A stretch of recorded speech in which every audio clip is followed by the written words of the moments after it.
రజక కులస్తులను షెడ్యూల్ కులాల్లో చేర్చాలని రాష్ట్ర రజక ప్రజా సంఘం రాష్ట్ర అధ్యక్షులు జాపర్తి కుమార్ ఘాట్కి డిమాండ్ చేశారు.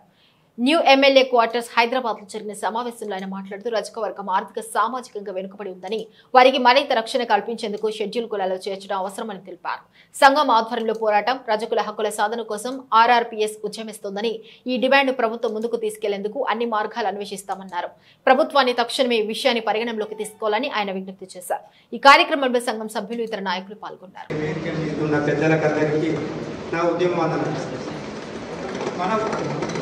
సంఘాలు పెట్టుకున్నాం అంటే ఈ జాతి యొక్క సమస్యగా అన్యాయం జరుగుతున్న అన్యాయాల మీద కావచ్చు, ప్రతి అంశం మీద మనం తిరుగుబాటు చేయాల్సిన బాధ్యత రజక సంఘాలు.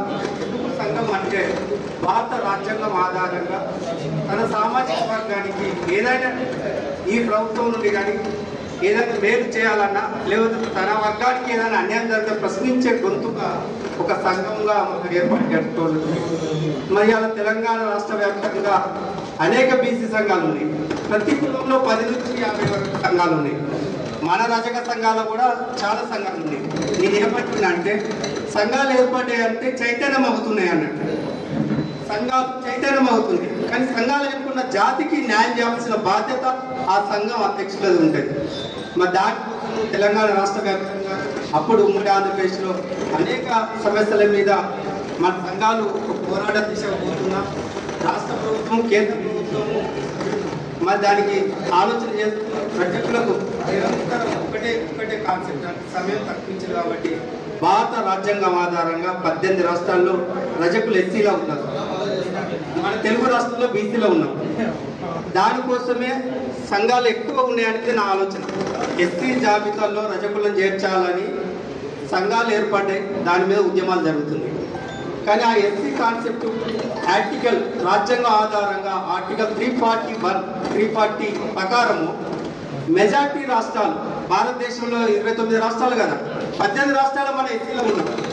మరి దేశానికి స్వతంత్రం రాకముందుకు అంటే రాజ్యాంగం లేనప్పుడు బ్రిటిష్ కాలంలో కూడా ధోబీ కులస్తులు అంటే ఇక్కడ తెలంగాణలో రజక అంటారు, ఆంధ్రప్రదేశ్లో చాకలి అంటారు, తమిళనాడులో వన్నెలి అంటారు. అంటే ఒక్కొక్క ప్రాంతానికి ఒక్కొక్క భాష ఉంటుంది. కాబట్టి మనము ధోబీ కులస్తులము. ఈ ధోబీ కులస్తులము బ్రిటిష్ కాలంలో కూడా ఎస్సీ రిజర్వేషన్లో ఉంది. అంటరాని కులము. ఎందుకు అంటరాని కులం అంటున్నాం అంటే మనిషి పుట్టుక నుండి చావు వరకు అనేక పనులు చేస్తాం.